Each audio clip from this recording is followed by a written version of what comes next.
maybe we can talk about Elite Dangerous Odyssey, because this is, well, it's been a while since I haven't talked about Elite Dangerous Odyssey, simply because I haven't touched Elite Dangerous Odyssey in quite some time. Again, I was hoping that there would be some interesting progressive with Elite Dangerous Odyssey. We're starting with the teeniest atmospheres, those very, very tight atmospheres, about, Mars type atmospheres and less. So enough to give you some sky when you're going to some planets, but not enough to give you decent life forms or vegetations or Earth-like planets or anything a little bit too complex. No, no, no, no, no, no. Frontier development is not giving us any of that, unfortunately. And as a result, all the excitement that I had, maybe that was false excitement that I had on my end, but I was very excited about the possibilities of Elite Dangerous Odyssey, and for me, it just flopped, unfortunately. So that's why I haven't touched it here. But I know that the situation is even more dire for all of you guys who are playing Elite Dangerous on consoles, because, well, Odyssey has not even been released on consoles, and it looks like we're having some bad news from David Barrow, or at least you guys on the consoles are having bad news.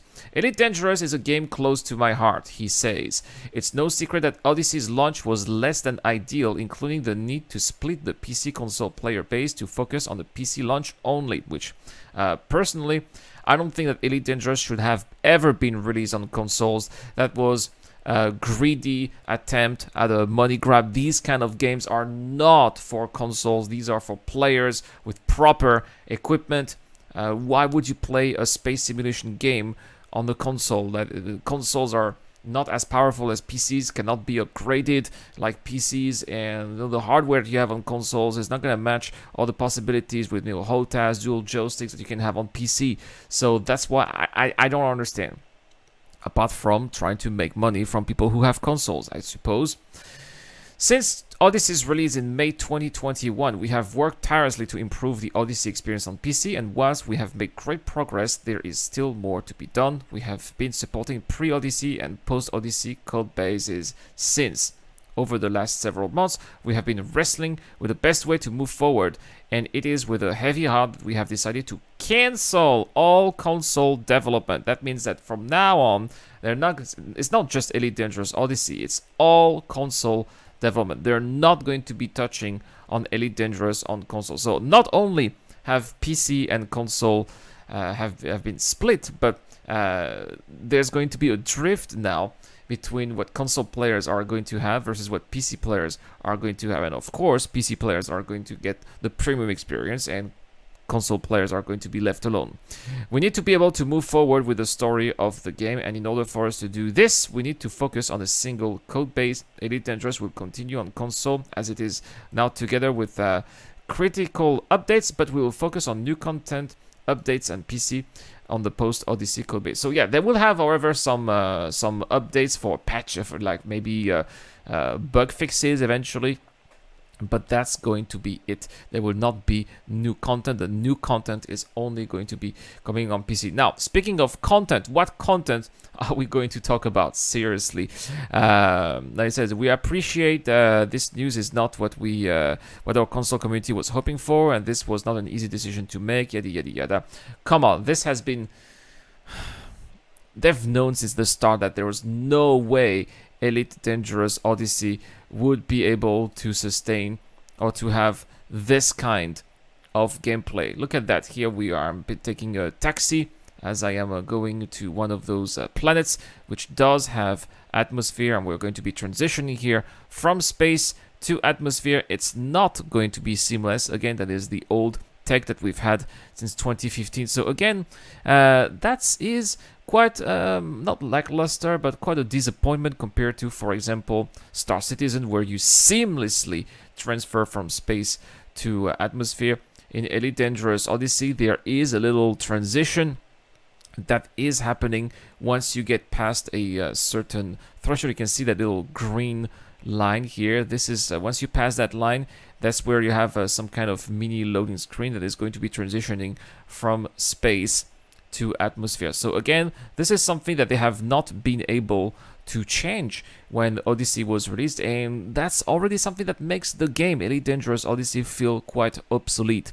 compared to Star Citizen. So that's something also worth mentioning here. Is that, yes, they are working on Elite Dangerous, but at the same time, the pace at which they are working is just not on par with what the rest of the industry is doing. On top of that, when it comes to content, creating new content, the content has been quite lackluster when it comes to Elite Dangerous.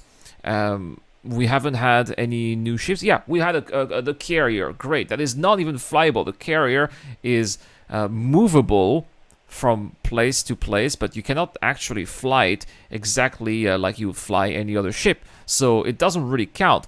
We haven't had any ship, and we've only had one vehicle, which is one new SRV, which is the ground vehicle, making it the second ground vehicle ever in Elite Dangerous since the release of Odyssey in 2015. We are in 2022, and Frontier Development has not bothered releasing any more vehicle, just one SRV. So that's why I don't think that Elite Dangerous is the priority for Frontier Developments. They are doing this F1 2022 manager game. They have those Jurassic Park games, theme park games. They have their hands full of plenty of other licenses and games. And for me, it does seem like Elite Dangerous is an afterthought. It's a shame because they could be making a lot of money if they decided to improve and give proper content. The FPS module, you can see here, playing a little bit of FPS here. I personally think that the FPS combat is fun, but again, the problem is that it gets pretty repetitive. Why? Because just like with vehicles, the actual content is very lackluster. We have a very small diversity of guns. You always end up doing the same thing with the same guns and the same strategy, and the AI always do the same thing. Yeah, sure, the environments are not the same. You may be on a sandy planet or an icy planet like here. But apart from that, the things that you're going to be doing are always going to be pretty much the same. Some combat, some infiltration, some stealing and deliveries, and that's basically it here, with very little diversity in terms of content. Always the same thing. And for me, it just becomes boring. And that's, people are gonna say, oh, but what about Star Citizen? You only have one star system. Yes, it's true, but we have 100 different types of ships, dozens of different types of weapons, which make your interactions with the world much more different. More activities, mining on the ground, which we don't have in Elite Dangerous. We have harvesting as well, which we do have in Elite Dangerous, though. We're gonna have salvage coming up. There's plenty of interesting things that unfortunately Elite Dangerous has not been working on, and I think that's one of the reasons why many players are moving away from Elite Dangerous. Not just because they're not catering to, there was quite a scandal actually splitting the console and the PC players, but they're just not working on the game that in the way that players have been expecting. That's all I'm gonna say about Elite Dangerous. I don't want to be ranting too much here. So there we go. Elite Dangerous basically being development being cancelled on the console. If you're a console owner of Elite Dangerous, well, I really feel sorry for you guys. Thank you so much for watching. Have a great day. I'll see you guys later. A huge shout out to everyone who's been helping me out on Patreon and via the YouTube Joint membership program. Creating content on YouTube involves continuous circles of ups and downs, and it is when we are the lower parts of the curve that your help really motivates me to keep on going. Your contribution really does make a difference, which is why in return I try to give back by offering backers access to my private Discord channel, automatic access to exclusive giveaways, or answering your questions during the show. You can help me out with as little as $1 a month, and any help is greatly appreciated. Thank you very much for watching again. This is the Eradicator. I'll see you guys later.